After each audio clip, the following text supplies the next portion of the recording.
yourself, create your own path, realize the strength of mind. You're not far away from the things you want to reach, 'cause they say where there's a will, there's a way, and the way leads to the journey of life, and the way leads to the journey of life.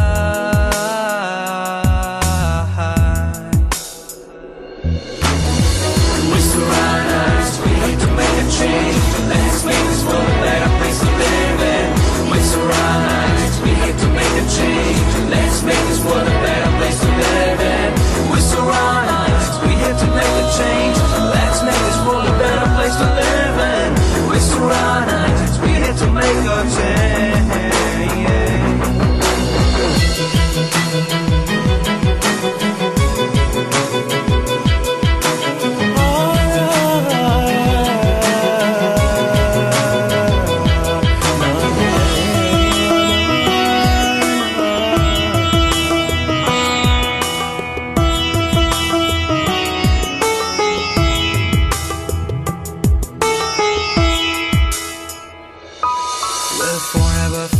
Sun, uphold the justice and humanity.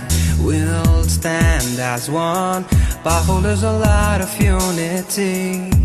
We'll forever face the sun, uphold the justice and humanity. We'll stand as one, baffled as a light of unity. Baffled as a light of unity. We surround us, we have to make a change. Let's make this world a better place to live in.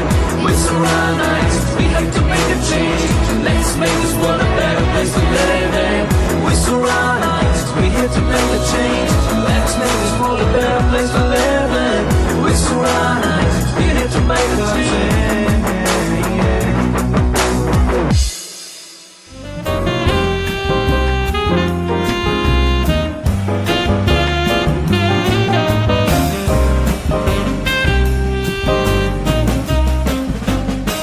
So now what I want to do is, before we go into the next part, I said I want to talk about ARR. But I will ask a few questions which are random. Okay. And let's keep it rapid in terms of how it is. Right? The first thing that comes to you. What was your dream career as a child? I wanted to be a scientist, actually. I'm really bad at I was an average student, by the way. Any specific scientist or just scientist? As in... You know, there was this cartoon called Dexter's Laboratory. So I used to watch that a lot. So it was just a fantasy that I want to be a scientist. But then the amount of work that a scientist has to put is something that I can't do. So I thought I'll stick on to music. And then after I realized that I can't be a scientist, I've been dreaming of being a music composer. And thankfully, I am that now. You're that now. Fantastic. Yeah. But look, by the way, when you become a scientist, you get the doctor label, right? So you could still become a scientist of music. So you could still be Dr. Girish Hothur. So hopefully the next podcast you can put Dr. Girish Hothur. Doctor next to it, right? Yeah. Your honorary title, I think you already have, but you can probably actually get the title as well. So that dream can actually come true. Maybe, next podcast, let's see. What is your superpower when it comes to answer it both ways? What's your superpower when it comes to your musical part of it? When you are composing music, and also in regular life, do you have a superpower? I think since my childhood, if I have to define myself, I would say I am creative. So I think a little different from others. So I think that is my superpower. So even if I have to wish somebody, my wife she had her birthday recently. So instead of taking her out and stuff like that, I wrote her a love letter, and then I made a video for her with a song. And I think I've been creative, and I think that is something that is my superpower. So creativity is my superpower, actually. Creativity. And from a musical journey perspective, like when you're composing music, any one thing that comes easy to you? I think I draw a lot of inspiration from Hollywood music. So I'm trying to put that here in our music as well, to gel that with our music. I think that's one way it makes our music different, and we don't have too many people doing what I do here. So that gives me more opportunities. Again, I think that is a superpower for me. So Beautiful. And if I were to ask the reverse of it, anything that is a tough part for you? I'm not talking from a perspective of what we just spoke, that you have to yeah, network, not that aspect. I'm, even though I love music, I'm a little lazy. I procrastinate. So so that is something that I need to overcome.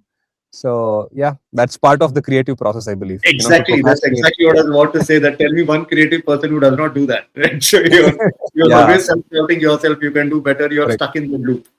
Yeah, that's true. Absolutely. All right. Tell us one fun fact about yourself. Fun fact: I'm pretty funny actually when I'm with my friends, Mm-hmm. and they love my company. So I think I'm pretty funny when I'm with my friends. So I think So that's one fun fact. more like those one-liner PJs, that kind of Yeah, stuff. Or one-liner PJs. I'm like, I'm usually the one in the gang who's like always, making all these one-line from school. So yeah, I think people don't know that much about me, that I'm funny when I'm with yeah, people that I know. I would like to believe that that's something which I might have in common with you, to the extent that my wife will be like Sakapan Indo. I think Dad jokes. correct. Dad jokes, bad jokes, everything put Uh, together. All right. Were you ever starstruck, especially now that you are getting into the film industry and so on? mhm. Some starstruck moment that you can remember, either the first time or in general, a starstruck moment when you came in front of your favorite star or something like I actually worked with Raghu Dikshit on a song. that. Oh, So nice. yeah, so How was that that? was the first time I actually kind of, I've always followed him. And I mean, like I said, the first song that I sang in college as well was Jasmat Mathali. And Hmm. 10 years post, my college, I was able to, meet him, and I was able to work with him. So that was something I was really starstruck. And I also told him, this is how I propose my wife That's with all your right. song. And he was like, you're all supposed to give me royalties for this. Everybody, Yes, you're proposing, you're getting married and all that, you should give me royalties. So that was one starstruck moment. And of course, uh, Rishabh Shetty, he was not big back then. I mean, as big as now, but he was still a star. So I was starstruck when I met him as well. Was able how was it to. actually? How was the meeting with Rishabh? Of course, things might have changed now. Hopefully, Yeah. you still. So in fact, before Katha Sangama, a couple of my short films, we actually went to his place and we showed it to him. And we had a very deep discussion on how films are made. He gave us his feedback on our film. It was very educative for me, because he's a visionary. So he's very smart, honestly, since I've seen him very personally. And the way he treats his team members is something that we all should learn. Like, he treats as his own. And that was my first interaction with him. And he's very knowledgeable, and it shows in his movies. So I wish I can work more with him and many other technicians here in like from the team of Kantara. I'm sure that So will happen. Let's all yeah, manifest on this platform here that Kantara 3, whatever yeah, they might call it. yeah, But maybe that might have something from you as well, or yeah, anything that he does in the future, Kantara or yeah. otherwise. Hopefully. Absolutely. Uh, Another thing I want to ask you is, what is your passion or hobby now? Now that you have made your hobby itself your profession, is there something Yeah. else taking over the space of a? I think working on YouTube videos is, again, it's not really a hobby, but I'm really enjoying doing this from the last one Isn't year. it? Definitely Yeah. takes time. Editing is, again, part of, since I know music, editing also is kind of music for me. That is one of my other passions outside music. So to make By editing, videos, you mean video editing. storytelling. Yeah, You're video talking editing. So I do all my video editings myself. So all the thing that you see on my YouTube channel, I'm slowly improving. Like one video, I try a little bit of DI, color correction, and the other one I probably add in a little bit of graphics. So I try to get better with every one video. That is something that I'm doing apart from my music, which I'm really enjoying. Apart from that, I do a little bit of sketching as well. So I love art. So I Hmm. do a little bit of sketching. So when I find time, I just scribble something. So yeah, apart from music, I think sketching and making YouTube So, videos are my passion. see, that's the beauty of a creative person, right? You'll have something or the other to lie back on. Ye creative ho gaya, Definitely. I'll do something else. There's sketching, Yeah. there's something else is also. Because the problem with us right now, I mean, for musicians, is you can't watch a movie in peace, because you're again dissecting like what he did in that score. He's used the same sample that I know. Why am I unable to do something like him? So you start dissecting. I can't watch a movie like a normal person. My wife is like, even if the volume is down, she's like, she'll forward and all that, but I can't do. I'm like immersed into it. How is this edit being done? I'm dissecting the whole thing. So that is the curse for us, technicians from films and movies. So let me ask you this in that direction then. Do you at least watch it peacefully and all this is happening in your mind, or you actually pause and start discussing with your wife? Then she'll kick you out of the room. Yeah, that has happened so many times. It's like, can you please let me watch the film? So that definitely happens. I even we are watching Stranger Things now, the last season. I'm like I usually watch everything in my studio because the sound is better here, so that I can dissect. But we are actually watching it downstairs now on the TV, and I'm not really happy with the audio, but you have to finish it, right? So I'm always, tinkering with the remote, with the volume, and the baby comes in, and then we have to pause it. So these are the challenges, major challenges currently for me. Yeah, so that happens quite often. So yeah, I can't watch a only movie. creative people can understand these problems that he's talking of, Yeah. where you have to dissect every small thing. Yeah, so that's happening. That's constantly happening in my brain as I'm watching a scene. So Yeah, totally relatable. All right. yeah. Just two more questions. Mhm. What does a day in the life of Girish look like these days? Yeah, these Monday. days, Yeah. yeah. So the thing is, I want to wake up a little early, but I'm unable to. But once we wake up, I have to take care of my daughter. 3 days, my wife actually travels to office, so that is like a really nice time that I have with my daughter till 10:30, 11 in the morning. Then I come back to the studio. Then I make sure I read 20 minutes of any book that I am reading. So I make sure I set a timer for 20 minutes, and I read 20 minutes, and then I start my music around 11:30, whatever work that I'm doing. So 11:30 to 1 or 1:30 is the most like deep work that I can do. So I cannot concentrate more than that. And then again in the evening, I go to the gym. We've just started going to the gym for the past 1 month. So I go to the gym. Then I come back, and then I still try to finish some work that I had pending from morning. I work for about 1.5 hour, 6 to probably 7:30, and then I probably spend time with my family. So I work really less actually. So I can't work more than 2.5 hours or 3 hours in terms of music at least. But if there are deadlines, I obviously have to do more. But usually, if there are no deadlines, if it's a movie that I'm working on, I make sure I compose at least for 2 to 3 minutes of the score, and not more than that. And I give my 100% in that 2.5 hours. So that's the most productive I can be for a day. Actually, that's very nice that you mentioned two things that struck me here. Right, first is you're saying that you read that book religiously. Yeah. Discipline is probably one of the most, at least from my perspective, I'm bad at it. So I'll take that as one big takeaway for me, that you are able to put that as a part of a discipline. I'm guessing it does something to how your mind operates, right? Definitely, it is on the calendar every day from 11 to 11:30. It's on the calendar, and I set a timer for, to be precise, for 22 minutes on my watch, and I read for 22 minutes. And if I'm almost close to finishing the chapter, I finish the chapter even if it exceeds 22 minutes. So currently, I'm reading this book. It's called Dopamine Detox. Hopefully, I can stop watching a lot of YouTube videos and Instagram after reading that. Because and maybe physically something we have to do, because the way these things are designed is, just starts one after the other. Correct. Yeah. And it's very addictive. I know. I've uninstalled social media from my phone, so it's only on the iPad right now. So I will have to talk to you about that separately. I had blissfully given up everything. I had no Instagram, no Facebook, nothing. And then I started this podcast. And then for the sake of the podcast, I got on it, and now I'm getting hooked again. So I have to understand how you're doing that separation. We'll talk about it. Yeah. All right. And the second thing I would say that I'm taking as a big takeaway is how you are able to compartmentalize the times that you do. Because whether it's creative work or whether it is work in general, I think productivity has a certain limit. We can do a few things to expand that productivity. Maybe it can become 2, can become 3 hours, 4 hours. Yeah. But you can't have an 8-hour productive day. You need a break somewhere. Yeah. I mean, to be honest, whatever I just said is probably 80% of the time I follow that, but the other 20% sometimes, I have to extend doing music because of deadlines and stuff. Correct. And sometimes I come back, I'm unable to give time as much as I would love to when I'm working on something which has a tight deadline as well. So this is not very it's not like a routine, but one thing I've understood about myself is, the mindset that I have is from 11:30 to 1:30. That's when my creativity is at its peak. So I have figured that out.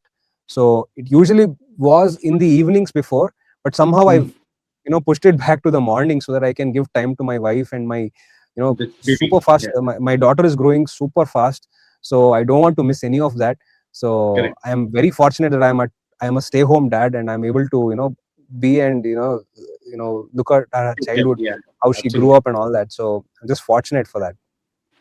Yeah, Even more better and fun days are ahead. But once they yeah, start going to school, yeah. there'll be a little bit of luxury that you'll have, luxury of time. I know exactly. All Mm, right.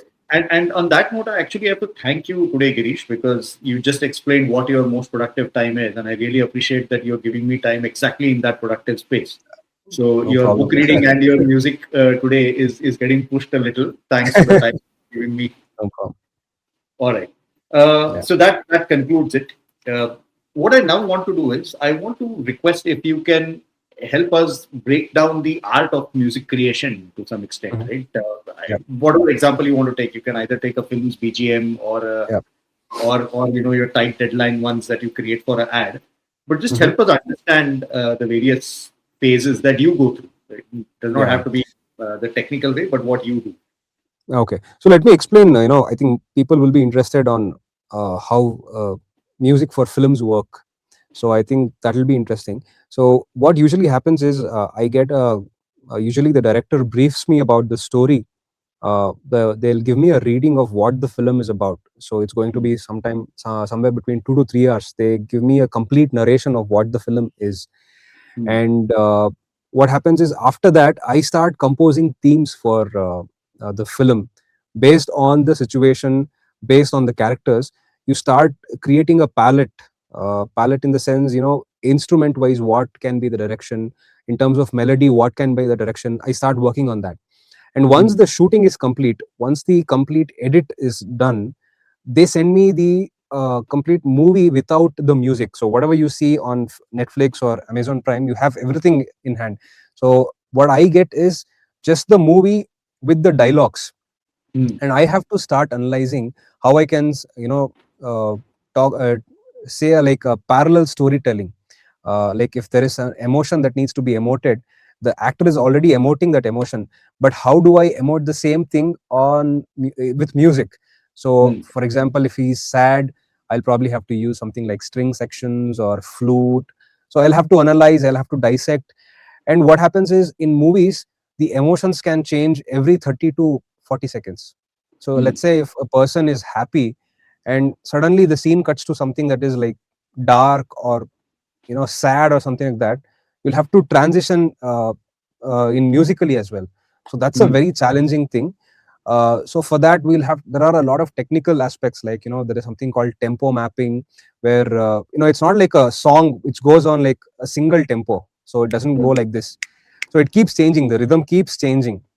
Hmm. So those are some of the challenges that we face when we are scoring, and we usually get the final cut, and there are no sound design or anything like that. So sound design Hmm. is something like it's called Foley as well. So what you hear in films, like if somebody lifts this remote, let's say, when they Hmm. keep it on the table, there is no sound when I get the film. So that has to Hmm. be recreated as well. Have to add that. Correct. So that is not my job, but that is a part of the sound design team. So I will be looking into all of that, and the So when sound you of say sound this. design team, like you're working in parallel with them, or they'll give Correct. you all these scripts that you start introducing at those points Yeah, as well. so we are actually simultaneously working. The sound design team is working on all the ambience and foley and all of that. In the meanwhile, Hmm. I'm working on the music, and everything comes together in the 5.1 stage. Hmm. So where that is where it is like a theater, where you sit and you balance the dialogues and the sound design and then the music. So the dialogue has to be on the top. Correct. So because the dialogue is the main thing, right? So that has to be done. So this is actually the journey, but when it comes to composition, it's about it's about understanding the emotions of what the story requires and composing accordingly and making sure you hit the right cue points.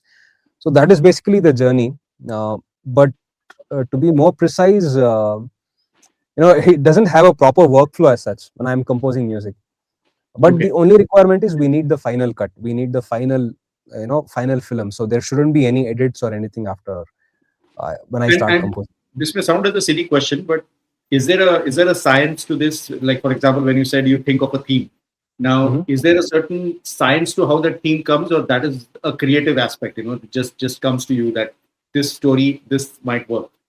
So in terms of music theory, let's say if it's a happy tone, so usually people use major chords.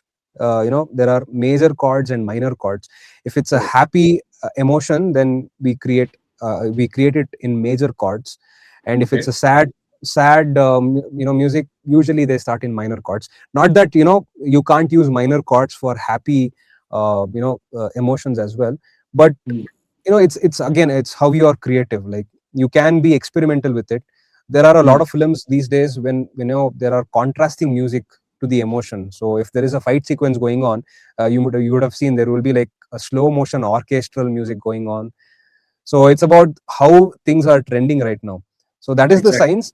That is the science behind it, if I can be and also there is something called like frequency spectrum. So music has different spectrums of frequencies. Like, let's say the bass guitar is on the lower frequency, and then we have cymbals or tambourines in the high frequency.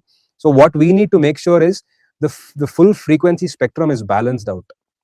So Hmm. this might be a little technical, but once the frequency spectrum is balanced, that is when the normal listener will feel like the music is full. Otherwise they will find holes in music. So that is the science aspect of it, actually. Beautiful. And Yeah. help me understand a little bit about the. Now we are still probably talking from a background music perspective. So let me ask this question as well. So if you're composing the song, actually, right, where Mhm. you're the quote unquote music director as well, right? Yeah. And that's one of the questions I have, because I really need to understand the role of a music director. Mhm. But let's say you're composing the songs as well. Mhm. How does that journey happen? What is your frame of mind when you're doing that? Yeah, Does it again, become first or the director gives you the situation of what the song requires. And then what we start is we start composing the basic foundation. We come up with chords or we come up with melody.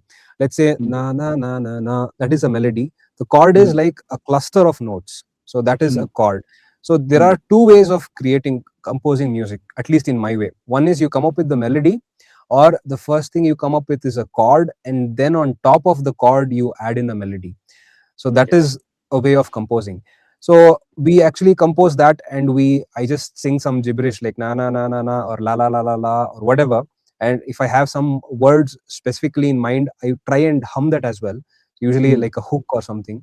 And then Correct. from there we develop the lyrics, Hmm. and then we create a demo track. Hmm. And once we create a demo track, then we decide on what other instruments we might have to add. If we'll have to record anything live, do we need orchestra, do we need string section, do we need guitars? And once that is done, then we decide on who the singer is. Hmm. And then depending on if it's a duet or if it's a single solo song, we'll have to cast the vocalist.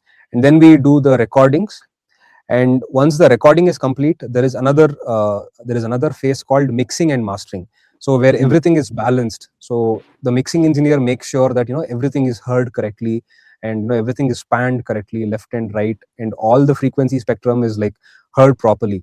So that is the job of a mixing and mastering engineer. And then it goes to distribution, and then you find it on Spotify and YouTube or Correct. whatever. So, Yeah. so just to understand this part correctly, because I'm intrigued by the mixing part that you're talking of. So Yeah. it is not. I mean, of course, you'll put all the best efforts to record it properly. But what you're saying is that sometimes you may actually be recording them either completely separately, or you might actually be recording them in a certain way. The Mhm. mixer, that engineer, is then going to kind of bring everything mixing and merging together. Correct. So what happens is, usually this is my case, whatever I'm explaining is with my workflow. So Hmm. it can be different for others as well. So what I do is, when I'm composing, I make sure I balance every instrument with my idea, with my style. I balance everything, and there are also some processing that goes through with each instrument. So there is something called equalization, where we remove some frequencies which is clashing with, let's say, the guitar and your vocals are on the same frequency. What happens is it masks the thing. They're fighting with each other, the vocals and the guitar, so you're unable to hear anything clearly.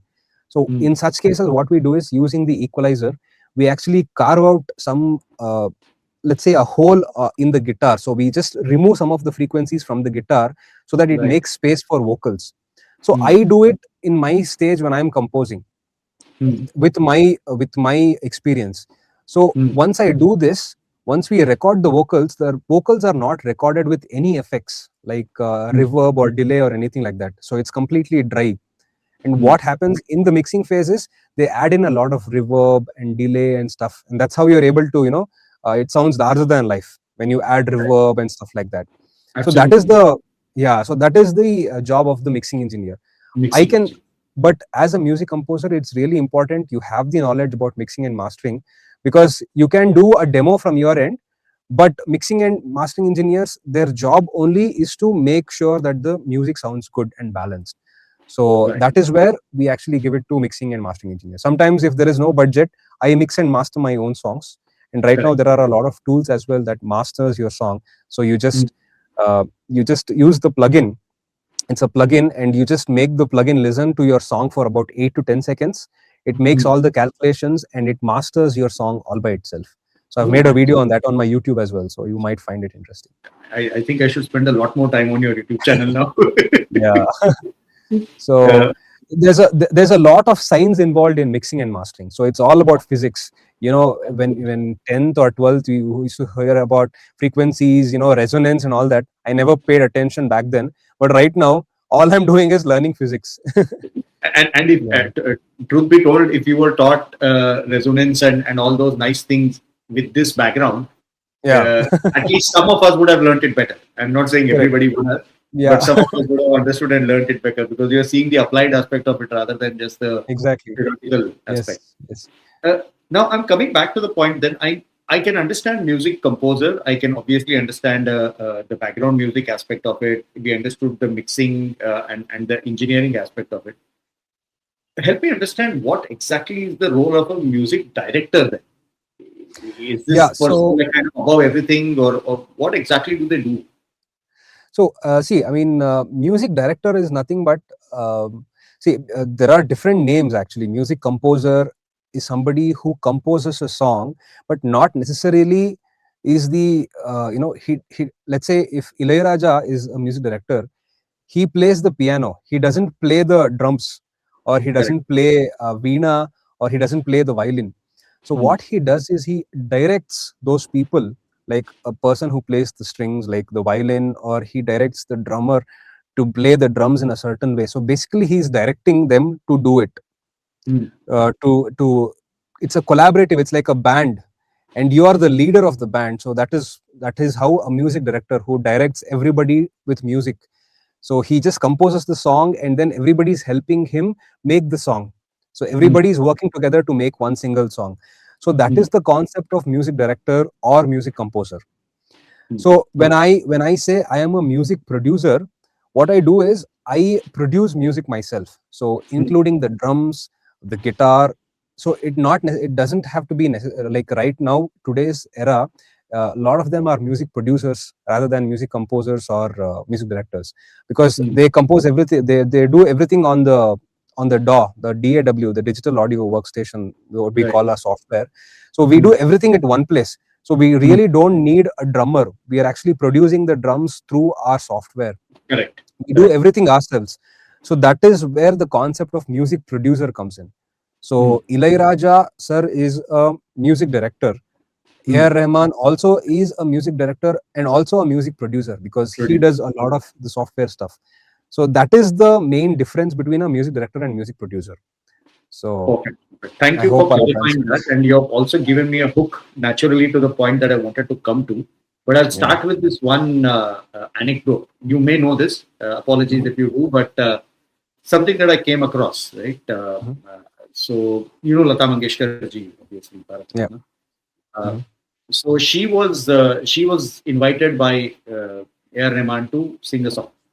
Now, AR sir, his studio is in Chennai. I don't know if it's in his home or whatever, but his studio is in Chennai. And he also likes to, he's most creative at the most oddest of the hours. So, like post midnight, and that's the kind of time that he is most creative. So, Lata Mangeshkar ji was firstly surprised that, she's being called somewhere to sing. And secondly, she's being called at the most oddest of the hours. So she was already a bit agitated, supposedly. This is hearsay, so I'm sorry if this is wrong in any ways, but this is how I heard it, right? So she goes to sing. And now she comes from the old school where she expects that there is an orchestra, she'll be told the tune, she'll rehearse the song a couple of times, and she'll go and sing. Nothing like that happened. He gave her a few lines and he told her, this is how you have to sing, and go sing. So she just sings. There's nothing going on, right? Just her pure vocals. So she sings a couple of lines and she comes out. And that's it. She's sent home. She's totally frustrated. Like, what in the world was this, right? Yeah. 1 year down the line, everybody's congratulating her. Madam, what a song you have sung. And she's like, which song are you referring to? And they're like, oh, Jia Jale, Jaan Jale, look at how it is. What beautiful music, this, that. She's listening to the song. Like, where have I sung this song? Right? The words are, okay, fine, I've probably done something. And then the whole thing comes to her that what ARR actually asked her to do was just sing those lines. And that's it. He then took that and he has orchestrated the whole thing. And around the vocals. Exactly what I just learned. He has produced the music, right? He has mixed all of that. And what final product we saw is what we know of the song. But that is absolutely not how Lata Mangeshkar ji sang it or even remembers vaguely singing it. That is the power of today's technology, because just with vocals you also have the ability to chop it, use it somehow, whatever way you want. You can drag it, you can do whatever. In fact, the recent the Dhurandhar song that you saw, I mean, I'm sure you've seen the Akshay Khanna's song, right? The Fasla, if I'm not wrong. Correct. That was actually a sample, the Shehnai sample. You can find it on Splice. So what they've done is they've extracted that Shehnai part, they've squeezed it a little, and they've added some tabla, which is also not on beat. But look at it today now. I mean, it's one of the top charts. It's doing really well, the song. So that is the power of today's technology, because it's only going to get better. Because I think Lata Mangeshkar ji, they all came from live. They came from mono to stereo, and they were recording on tapes. Now everything is digital. So going forward, things are going to be really different now with spatial audio coming in. And I'm sure you know about all the VR headsets and all that coming in, right? It's going to be it's going to be a 365-degree experience. Like spatial audio is the next thing that's going to happen. So let's spend just a little bit more time on ARR, sir, and then I'll come back to this aspect, because I have a few questions I want to ask you from a little bit, trend or what happens in that set. But you also called out Rahman sir. So tell us a little bit more about that. What influence has he had, and how are you learning, if at all, from what he does? I mean, he was a huge inspiration, honestly. Ever since I heard songs from Roja and Bombay, it sounded really different than the other, songs that I usually hear on radio. So, and again, we didn't have the luxury back then to have, MP3s or streaming platforms like back then. So it used to come once in a while on TV or on radio. And every time I heard it, it was completely fresh, and the instrumentations that he used were completely different. It was out of the world. It used to make you feel something different. So that is something that I really love about A.R. Rahman's music. In fact, I've read one of his books as well, his early journey, and it's so motivating. And the one album that I really loved was from Swades. I'm sure I think you will relate to it as well, since you're in Australia, and Swades is something that you might relate to as well. The song Ye Jo Desh Hai Tera is my favorite of A.R. Rahman's. So the song, I heard it probably I've heard it over 1,000 times. My dad, got me the cassette, and I used to come back home and I used to listen to it multiple times. Once you've heard it for about 10 to 20 times, what happens is you start dissecting again, what instrument he's used, what is this, where is this instrument coming, it's coming only on the left side. You start dissecting it, right? Correct. So that album is something that I really love, and it feels nostalgic even if I listen to it today, the complete album from Swades. And after that, I started playing keyboard, and I used to play the songs on the cassette, and then I used to try and play the notes. And whenever I used to go to my violin class as well, so there is one song called Pal Pal Hai Bari from Swades, Yes. the Ramayana sequence. I Bhajan type. asked my sir to actually break down the notations, and I learned how to play it on the violin. So that was the kind of influence that A.R. Rahman sir had. And even when he composed the score for a lot of films like Rang De Basanti, or one more favorite of mine is the Kabhi Kabhi Aditi from, Yes. I forgot the name of the film. Yeah. That is also a It's beautiful song. Dilli Che, amazing songs. Masat Kali. Most of his albums are amazing actually, and even till date, he sounds, he's very up to date with technology, and that is something that we all should take away, because never stop learning. Because a lot of Correct. the other music directors, they were at their peak, and they had some time, and then they, like Anu Malik, or even in fact Guru Kiran sir. I am a huge fan of Guru Kiran sir, but he's not doing any more music. I don't think he's doing much music now. But A.R. Rahman, he's been there for almost like 30, 40 decades, if I'm not wrong. Yes. Yeah, 30, 40 years. Yeah, So, correct.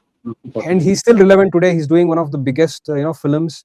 Back then, if there is a big film, then it has to be A.R. Rahman. So Correct. that's how we used to see him. Yeah. So I think that is something that motivates me. Like, keep learning. You have to be technologically driven. He's working on a lot of AI projects as well. I saw his Yes. latest interview. I think you should watch it out. Nikhil Kamat's, he did one podcast where he talks about, you need to check it out. So he talks about AI in music as well.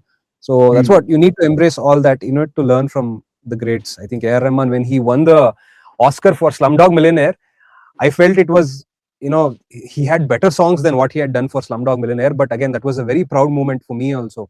Back in 2008, It's the I woke canvas up. probably that got him there, right? It's not. I mean, he got the project because he had done great work. But I agree with you. Jai Ho is definitely a very catchy song, but does it really, deserve that versus the other songs? Yeah. But I still remember waking up at like 5 o'clock in the morning to just catch this Oscars. And when he won, I celebrated as if I won the Oscar. So it was a very proud moment. It was. Yeah, that's how A.R. Rahman's for me, actually. And let's do one more manifestation here, Girish, that hopefully we'll get to see you with him at some point. I really hope so. Wonderful.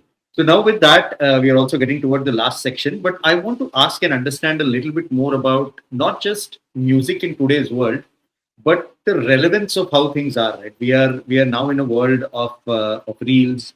We are now in a world of shorts. Everything is pretty short. There is no 5-minute song. The 5-minute song has probably come to a 3-minute. That has also come down to a reel. You might suddenly have a Kapoor kind of a thing that takes on, and that probably becomes more popular, right? Correct. I want to ask this with a two-part question. First is there a way when you're composing something, do you think of that this is what is going to become a trend, or do you get that as a requirement saying, I need at least 3 clips which are going to be trend worthy or something like that? That is part A of the question. And part B is, how do you kind of market to an audience like this? This may come naturally to you probably because, you are from a Gen Z millennial kind of a generation. So this might come naturally. But if somebody needs to understand how to cater to this kind of an audience, anything you want to say on those lines? Honestly, the second part of the question, I still haven't cracked it myself. The hook part of it.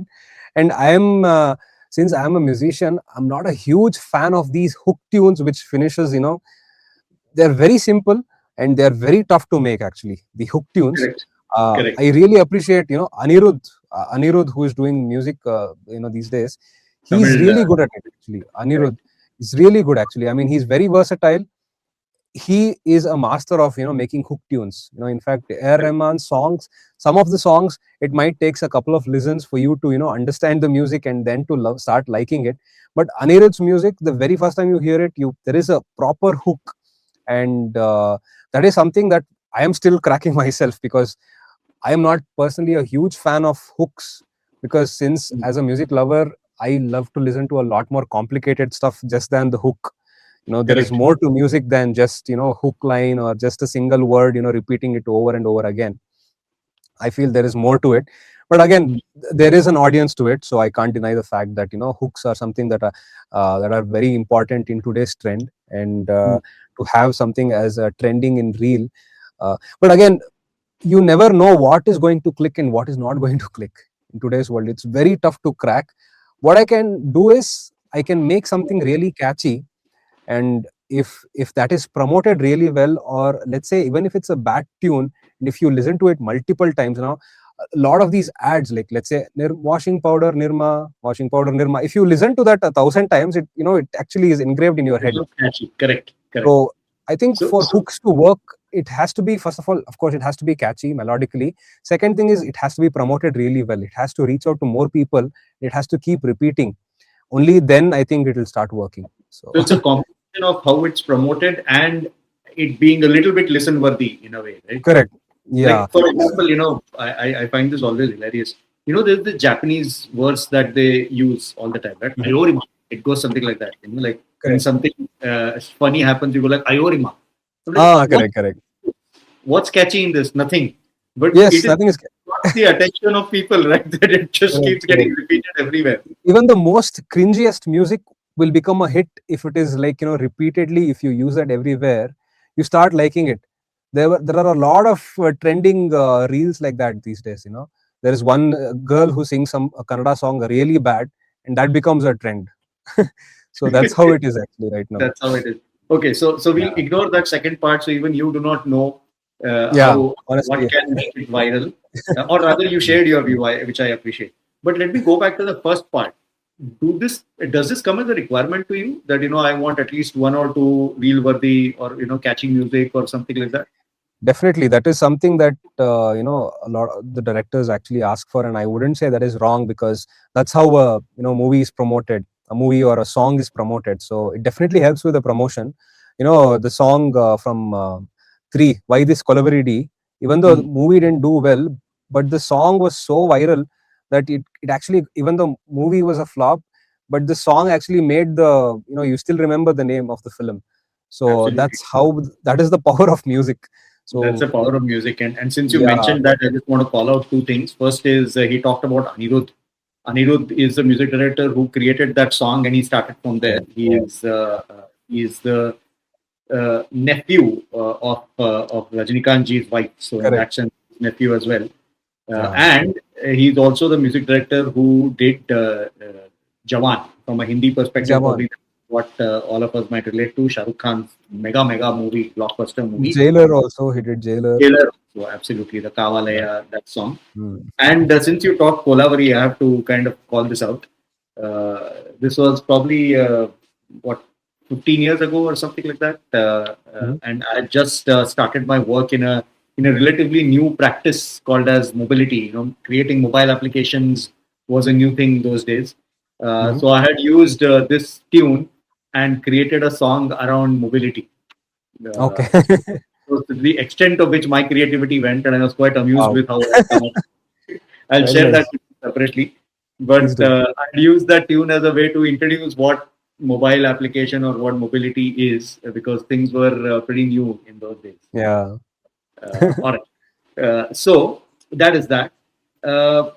A very different, slightly diametrically different question that I want to ask. But have you watched this movie Sayyara? No, I haven't actually, but I've heard a lot of things about it, but I haven't had the opportunity to watch it yet. Okay.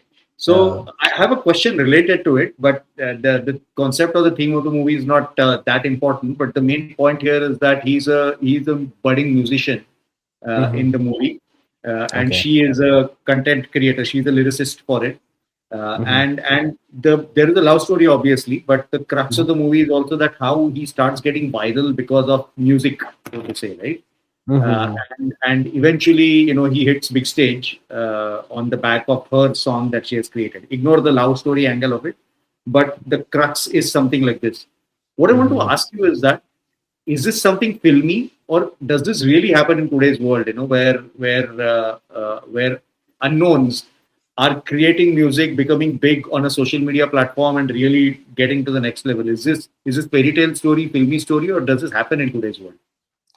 I mean, uh, I mean, yeah, it does happen actually. I mean, a lot of people suddenly go viral, and that is the end of it. I mean, that is the only thing that they do. And if they are very creative, they'll probably capitalize that and work on the next one and make it better. But if they are not really talented, and if it happens by luck, then I think that is the only song, like they'll be a one hit wonder. So that's Like what I've Gangnam seen. Style, if you remember it, right? I'm sorry, who? Did you remember the song called Gangnam Style? Yeah, exactly. Gangnam Style. Gangnam So Style. sometimes, yeah, one hit wonders actually. I would rather struggle and make 100 songs, and if my 101st song becomes a hit, then I will be, strong enough to make the 102nd second song a hit, because I would have had the experience of 100 songs. If you Correct. do your first song, if that becomes a hit by luck, then the second song is going to be really tough. So that's what I believe. That's Not that I've not made it yet, but I'm happy that I'm making slow progress. I'm sure you've heard of this book called Atomic Habits.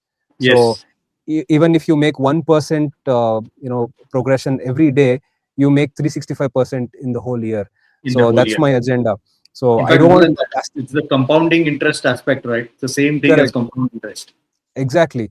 So I think I believe in that, because I don't want, I mean, I'm not against anybody who becomes viral instantly, but the thing is, it's going to be tough for them, and the pressure is going to be really high if for their next project. So if you start strong, if your foundation is strong, then I think I think you'll have a better opportunity in the future as well. So that's my belief. Beautiful, Yeah. beautiful, and thanks for sharing this message, and thanks for sharing your life journey with us. We are Yeah. literally coming to the end of this, but I want to conclude, or maybe Mhm. ask you two things. First Yeah. is, is any message that you have for us and our team, and you can take that question last. But before Mhm. that, if you want to answer, what does future look like? What is coming up in Girish Hothur's world?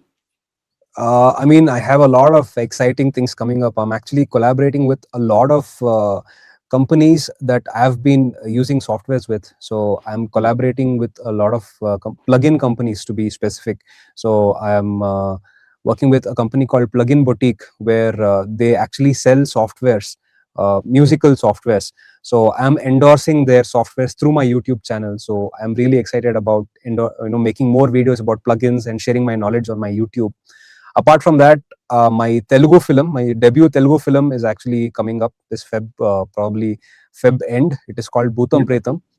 Mhm. Yeah, so this is my first time in Telugu industry. So there's a song released as well. Please do watch it out. So probably we Absolutely can put that in the show notes. That will help correct. support. And yeah, I am excited about mainly that movie that's coming up, and there are a few other movies that I'm in discussion with. So it's nothing is concrete yet. Apart from that, YouTube is something that I'm really looking forward to. I Mhm. want to do more studio tours, and yeah, so that's what 2026 looks for me. This is how it looks for me right now. Wonderful. And we've obviously done two manifestations on this show itself. Hopefully, Yeah, something like that will also happen. We'll see yeah, you with ARR sir in some way, and we'll probably see hopefully. you with the Shetty brothers. And we'll expand that Yeah. manifestation a little bit. Not just Rishabh Shetty, but we'll Yeah, expand that to the other Shetties as well, who are doing hopefully. fantastic. Rakshit and Raj. Uh, Yes. so that is that. And any message that you want to pass on to our viewers? Yeah, I mean, it's just that the only thing that I have to say is, since this podcast is mainly about passion-driven people who have moved from a safe job or whatever to something that is quite uncertain, my only advice to them is, it's possible to do it. You just need to find time to learn things, and Mhm. it's going to be a slow process. One-hit wonders don't work, like I mentioned before, and if you are getting into the passion that you really like, I would also say, to be financially stable is something that's going to create a strong foundation. So that is one thing. If you are a passionate musician, I'm just speaking to somebody who's watching this probably, who's a passionate about music or who wants to start a business. Make sure you have a foundation before you get into that. it's not necessary that you have to quit your job completely to do any of this. You can definitely find time in the evenings or over the weekend. It's just about a little bit of struggle initially, and then you'll see better heights once you start doing this. So that's my only motivational speech for today. I don't want to, I'm not like a guru or who gives gyan. So it's just my personal experience that I wanted to share. So And that is thanks the again, best Sanjeev. gyan that's the best gyan that we can give, Girish. And I am using the term gyan loosely, not a heavy loaded term of gyan, but the lessons that are best learned are from people's experiences, and the lessons Correct. that are most learned are from people's failures as well. So Exactly. thank you for sharing that candidly with all of us. Your Yeah. journey has been blessed in a way. Thanks to your grandfather who started that journey and pushed you in that direction of music. Thanks to your manager, Yes, Bhargav, Bhargav. who actually let you bloom and let you pursue your dream even when you were in a work that demanded quite a lot from you. As I said, even then, that even these small pushes go a big way in a creative person's journey. Thanks, of course, to your life companion, who's also your creative journey companion, Surabhi. your wife, who you can also hear them. By the way, you can hear their joint songs that they have put out together. Without a support of that one wheel that is working, it becomes really difficult for the second wheel to go out on a creative note. And thanks to all these people who have actually made this possible for you. And we are again ending with those two manifestations that hopefully we'll be seeing. And there's many more. These are just two that we came up with here. But let all those dreams for you come true in this new year and at the rest of your musical journey. Thank you, Girish. Thanks for spending time with us on the Cool No problem. All right, Sanjeev. Thanks again for the opportunity. I mean, it's an honor to be part of this. It just was a huge gratitude to you, and looking forward for more of your podcasts. Absolutely. And our pleasure. And we'll be coming up with more such journeys of such trailblazers, such cool journeys. Stay with us and stay tuned to our channel. Thank you.